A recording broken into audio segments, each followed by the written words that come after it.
Xbox stepping up once again as they always do at E3 with great showcases. That's just a non-stop a bunch of trailers of games. Super hyped looking out for them. Well, how are you feeling? You got John Riggs here. I'm a huge Xbox fan as well, and I love their showcase along with Bethesda. Xbox showed like 30 games, and they said like 27 of them are going to be Game Pass day one. Are you kidding me on this? I love Game Pass. If you just want to play them, it's the way to go. It really is. That's why I have an Xbox Series S, because I just want to play some video games. I understand that everybody on YouTube does their showcase recap. Here's the games that are coming out, and they have their own hype behind some of them and everything. I thought I'd do it a little bit more my way. I want to showcase the games that I saw briefly, but I'm going to rank them, because that's what I do. I'm going to rank these games from worst to best of the ones that's like, I'll play them when I get around to them, to all the way down to the ones that's like, man, these are the ones that I'm super looking forward to. And my number one game may not surprise you, but it may not be anyone else's number one game, if that makes sense. But let's go.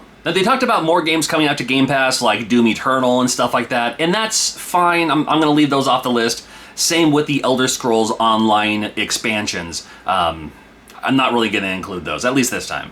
The new Age of Empires. I never even played the old Age of Empires, so I'll pass on this one. Battlefield 2042. The Battlefield games are fine. They're not really my kind of game. I'm not much of an online multiplayer kind of gamer, but 120 players all at once, and tanks and helicopters and jets and ground battle and all that, the big old rocket and stuff like that. This one might be worth checking out. Only it's not on Game Pass, so I'll probably pass. If it's not, only it's not on Game Pass, so with me and my Xbox, if it's not on Game Pass, I'll pass. Grounded has the Shroom and Doom update. That's cool. I mean, I played Grounded for a little bit. It's all right. Hades, finally, on Xbox. I'm not super interested because I already have it on Switch. So it's like, thanks, but I already got it. You know what's funny? I still haven't played Sea of Thieves. I've heard a lot of good things about it. Like when it first came out, I had some friends who were really down for it, and they were like getting their people together and all playing it and everything. But Sea of Thieves, this one with the Jack Sparrow idea, this one with like the Pirates of the Caribbean crossover, I gotta check that out, right? Man, my kids are gonna love watching this. So yeah, Sea of Thieves, I'm looking forward to it.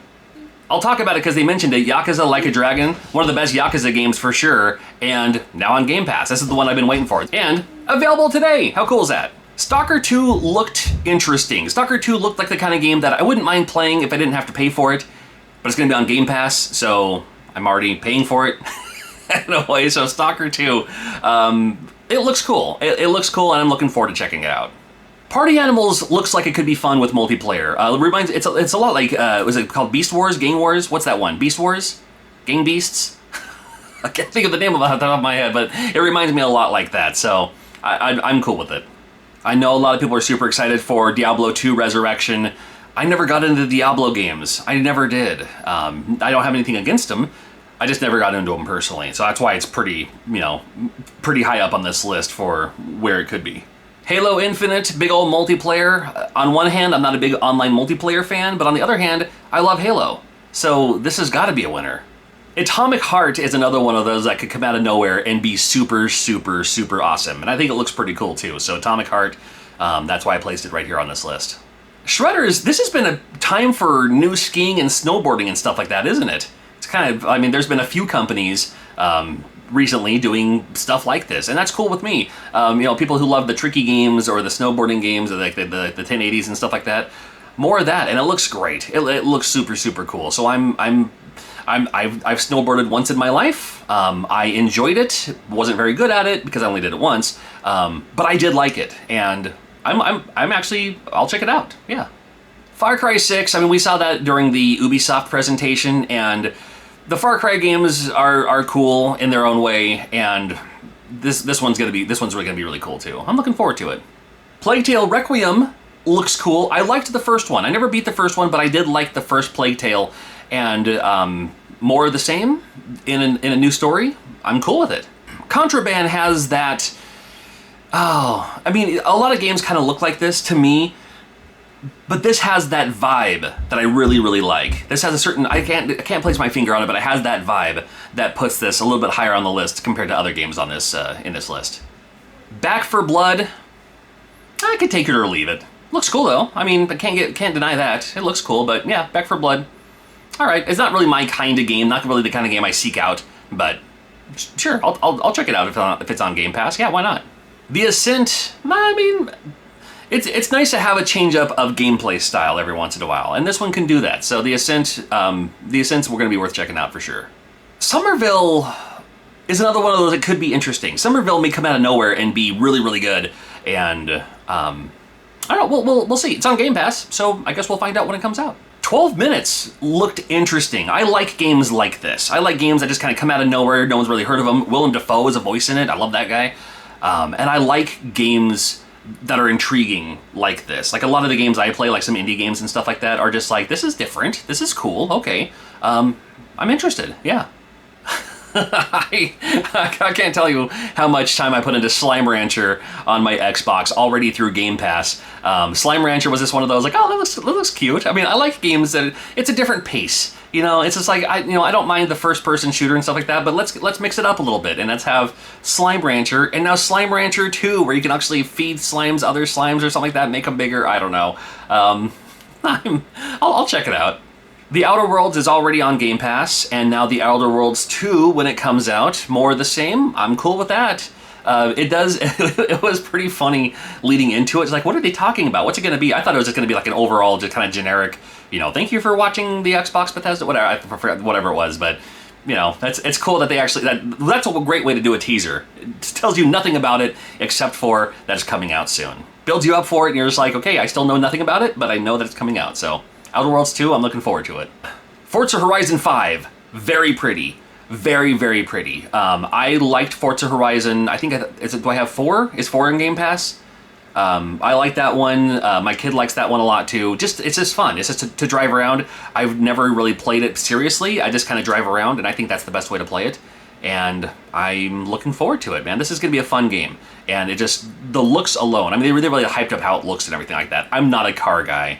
But I do like to travel, and this is a great way. It's like, hey, if they're doing like photorealistic, what it looks like when you're there stuff, that works fine for me.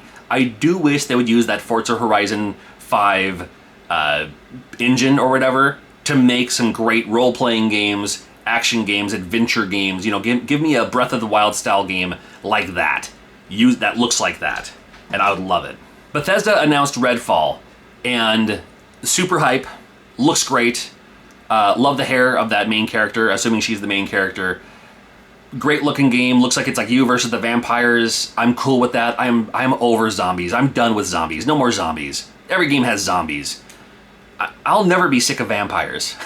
I love the vampire vibe. And if it's you versus the vampires, or if you could become a vampire and play that way too, I think it looks pretty cool. And the fact that they literally mentioned you can play it by yourself, you can play it with others online.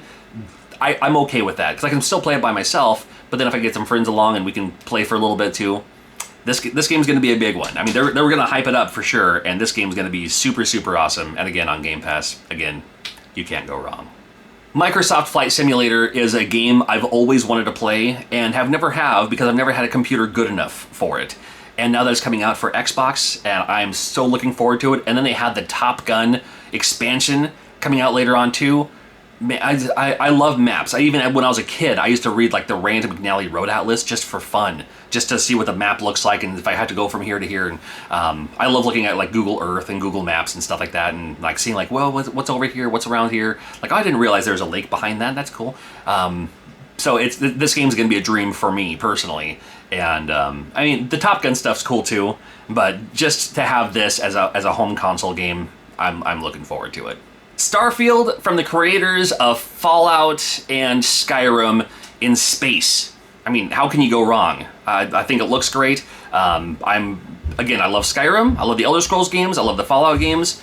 More of that in space. I'm good. I'm good with that. I can't wait to see this. Replaced, I'm very looking forward to, because I love the games like... There was a little resurgence of games a couple of years ago that kind of looked like this. Kind of. I mean, it's not quite Katana Zero, it's not quite other things, but just that let's upgrade, let's do our side-scrolling action type game and make it as awesome as we can with the tools and technology that we have today. So that's why this game here, it's gonna be awesome. I'm looking forward to it. My number one pick, Psychonauts 2. I loved Psychonauts, the first one. I like the Psychonauts for the PlayStation VR as well, but man, I knew nothing going into the first one when I first played it on the PlayStation 2. And then I was hooked immediately. I was like, oh my god, it's an action platformer, but you're going inside people's brains and finding out what their problems are and stuff like that and fixing them kind of for them by defeating the demons or whatever the case may be. And each brain or each place has like a different thing going on with it.